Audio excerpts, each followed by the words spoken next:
Welcome everybody to the patch 2.10.0 review, and we are in the 2.10s. Of course, some people thought it was going to be 3.0, but you know, patch cycles do go beyond the 9, and we go into the 10s and the 11s. They can pretty much go on infinitely until they're ready for the 3.0 release, and I think that's something we're going to have to look at and talk about today.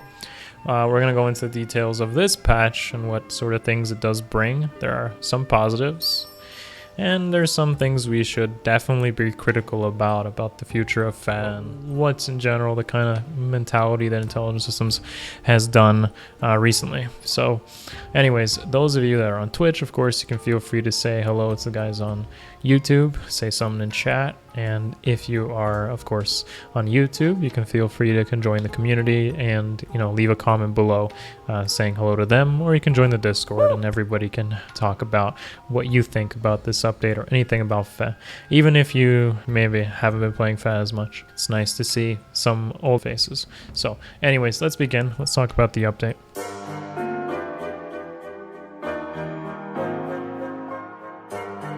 As you can see right away, this update will likely be released at the beginning of October, like most of them are. They're usually at the same time as a new banner release. So if we looked at the previous calendar month, the banner that was being released was early October. I think it was 6th to 8th or something like that. That's likely when the patch will be released, and with it comes the stuff that is mentioned here. So as you can see, the first thing on the agenda here is the Grand Hero battles, the first cycle of them, which is Robin, Lloyd, Navarre, Xander, Ursula, and Akariss and Navarre. Those guys all are going to get an Abyssal mode.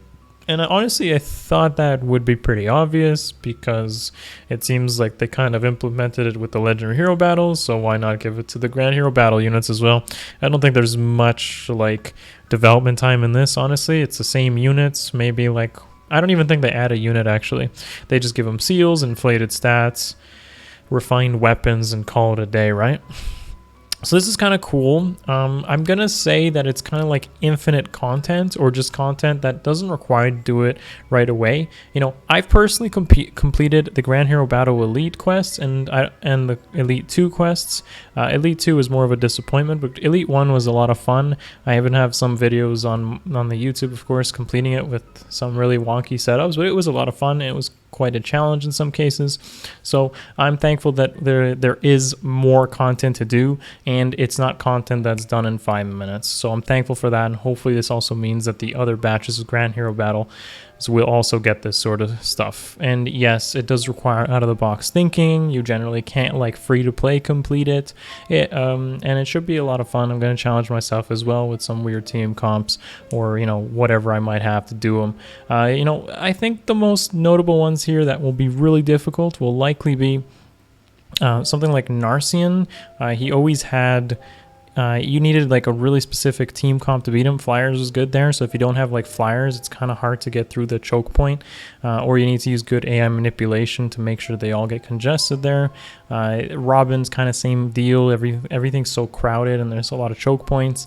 And of course Xander's was kind of annoying as well, because you had everything attacking from one area, hitting you multiple times, and a lot of these units definitely didn't even, you know, engage right away. You had to do some sort of turn one bait. And finally, an honorable mention, of course, I'll give to Ursula, because again, it's just like crazy choke points, poison daggers, rogue daggers, who knows what they're going to give them, double poison strike, wind sweeps, water sweeps. There's going to be some really annoying stuff there, but it just means that we're going to have to come up with some creative strategies to beat them. So I'm definitely looking forward to it, and I'm glad it's not a time limit like the Legendary Hero battles. So looking forward to do this. It seems like they're not going to keep the rewards in such a way that you feel like you're missing out. It's only going to be golden accessories. I don't even think they're giving a copy of the unit. There's no mention of that. I feel like they would have. So this also means that hopefully in the future they give us some other method of gaining even more merges on these particular Grand Hero Battle units. Maybe a second summoning pool in the permanent summoning pool itself. Let's see what they do in a few months from now. In fact, we're past the halfway point of since these units were in a Grand Hero Battle rotation, and that does mean, you know, what's going to happen once the rotation is over. What are they going to do with these units? I hope they don't just renew the quest or something, but hopefully, you know, they add some way of gaining merges here. fairly positive change. I do like content that can last a few months of just trying different methods. Okay, so the quality of life, one of the quality of life updates they've added for this patch is a light version of Fe. The first thing that comes to mind here for me is that this is more welcoming for people who may not have good devices. So like there's a high quality version and the light version. So if you don't have like a really up-to-date phone or tablet, then you can do that. But also another version another reason this is also good is probably for re-rolling or just new players who also choose to re-roll. So it's not going to take as long to download the whole game and summon and such, so it'll be quicker to get that whole process done. And generally speaking, the tutorial is very quick in Fe. You can do your re-rolls fairly quickly, so that's going to be cool for those of you that want to do that as well. I'm personally just going to keep high quality. I don't really care, but I think that's a welcome change, whether that's intended or not, but nonetheless, make it more accessible to people. Not much honestly to say about that. Okay, and here we have the weapon refine updates. So this is controversial in my opinion. On one hand, I will admit that somebody like Tana definitely needed a refine because her weapon is just as good, if not worse. It's worse than like Safeguard and Barrier Blade and such, like those inheritable weapons, and in a different way.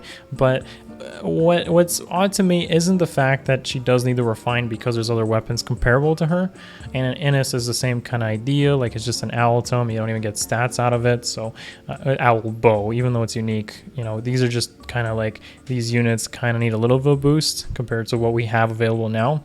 But the thing that does kind of bother me about these weapon refines, and I want to make this clear, is that they're 5-star exclusive units, and they're both pretty good units of themselves. Like, they don't need the weapon refine update. If you looked at, you know, previous weapon refines in general, and I'm going to use a few examples here.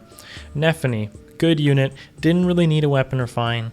Celica, good unit, didn't really need a weapon refine. And now we have Innis and Tana, good units, didn't really need a weapon refine.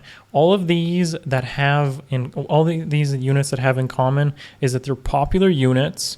They show up on that new power banner and incentivize people to be summoning for them and basically making more money or spending the orb so they don't get other units in the future. So this is why I think it's fairly controversial.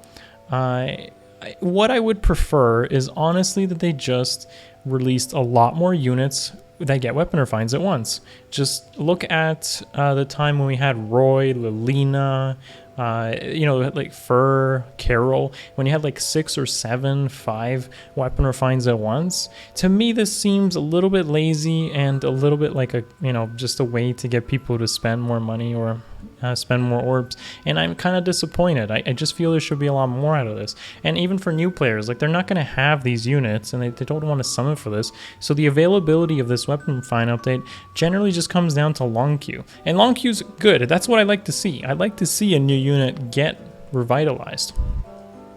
As for what I think these weapon refines will probably have, I couldn't really say. There's no thematic thing that likely happens here. Lon'qu says Solitary Blade, so I'm gonna assume maybe he's gonna get like an attack speed solo or something in his weapon, something cool like that. That kind of fits his theme too. So maybe he'll keep a Slaying Edge effect, or a Wodow. He'll get a Wodow effect, and then attack speed solo, and he doesn't like to be, you know, around others. That's the only thing that really kind of stands out to me. But as for Innis's weapon and Tana, the only real guesses I can make is maybe Innis is going to have maybe a Link skill, and if he keeps his Owl effect, then that'll work pretty well for him, just like swap Link Owl Tomes. That's really good synergy. Maybe with Tana, they'll just make her into like a tanky flyer, make the Vidofner even better or something like that. But honestly speaking, it's kind of disappointing because, like, if you just compare it to other units that might want weapon refines a lot more, like you have Katria, you have Est, you have Florina, like there's so many other blue lance users that are much more accessible that could definitely use weapon refines. And obviously for Innis, you have Niles, and you know, it just feels bad. That's just my opinion on this. I feel like there should be a lot more units to get it. Lon'qu's cool. I might end up building him out of this batch. I do have an Innis. Like, I actually have a pretty high merge one, so it does apply to me. But this is just my opinion on it. You know, feel free to tell me in the comments what you think of this, and what do you think their, you know, their refinements might be. This is my guesses on it. You know, maybe in the future, like this kind of hints at me that maybe they're just working on a lot of other things at once. Okay, anyways, this is another quality of life update that they have. This is basically a way to organize your hearts, and I can kind of appreciate this. It's a little thing, but it's kind of nice, and it's kind of nice maybe because if you just take a break from the game, you kind of forget what you have identified some hearts with. I like how they do some subtle advertising here.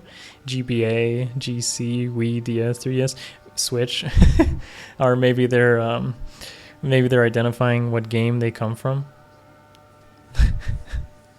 Yeah, Wii U is just missing from here. that didn't happen according to Nintendo, right? Anyways, yeah, this is useful to me because I use some sort of identification. I just remember what it is. Like light blue I use for good IVs, and dark blue I use for best IVs or perfect IVs. I still use the red heart as like favorite unit.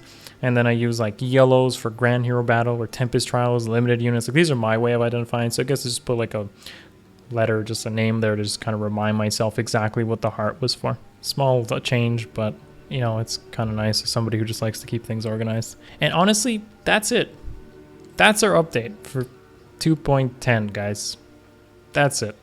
I'm going to just talk a little bit about FET in general and kind of like go through my barracks as to some units just to go on the whole weapon refine thing as to who could generally just use some weapon refines after, you know, after what happened, right? If we just go through this, and I'm going to look mostly at like 3-star and 4-star units. So obviously Innis is going to get it, but you know, let's go through this. Laszlo could use one. Athena definitely could use one. Seliph could use a refine on his turfing. Available units, guys, available units. Hinata could use one. Ray definitely could use one. You know, even Kane could use one. Like Henry can use one. Like Sophia. There's so many characters here that could use a refinement. And don't get me wrong. Some of these units have some pretty good niche. Sometimes they're generally pretty good weapons, like builds they can do. But I'm just saying they would really shine in power with these kind of refines. Hannah could use one. Agma could use. Like you get kind of the pattern that's going here. Anything that's a 3 or 4-star. Selena absolutely could use one. Fur got one, and she got a lot better because of it. Please, your orders. My orders is that you get a lot better, like how you were in Sacred Stone, Seth. Innis and Tana got refined, but you got abandoned. There's a lot of blue units as well, like I mentioned earlier. Katria, Florina, May, even Robin definitely, and he's pretty popular. You know, like people would likely summon for him. Like this is not F. Corin, Arthur. You know, Libra's kind of beat him. Bartray. Baruka, sure. I mean, Baruka's good, but you know, like this is where I'm getting at. There's a lot of these units that definitely need some help, and they gotta acknowledge them in some form or another. Rebecca, not too popular, like with her stat spread. Matthew, Gaius, Legault is pretty much just a better Gaius at this point. What's that makes him stand out? Gordon's pretty good. I think more people should actually, you know, use him a bit. Drog just got beaten by the dual skills. You know, there's a lot of work that needs to be done. So that's my final thoughts on the whole weapon refine thing. But finally, about what I think, what's to come with this whole patch 3.0 thing. This patch is likely very light because they're working on a lot of things, hopefully in the months to come with book 3, with the next big update. And of course we shouldn't keep our expectations too high so we don't lead to disappointment, but hopefully, and you know, some things I kind of agree on is maybe they split the summoning pool into 2 with newer units and older units, and the older units is going to be cheaper, or maybe you summon them at 1 or 2 stars with a different currency, take arena medals or something. Those would be some really good changes. Maybe they make some content in the game that isn't totally focused on the gacha with some sort of progression. Let's say getting Grand Hero Battle merges, but making it time gated and instead of grindable, because I'm not a big fan of just grinding and just spending 24 hours in the game and you get an advantage. I think what's good is like if you could do maybe Xander's GHB once a week, you know, and then after 10 weeks you have a plus 10 Xander, and maybe you pick him up at a 3-star copy or something, so you still have to invest feathers into him, so it's not like super useful to most people.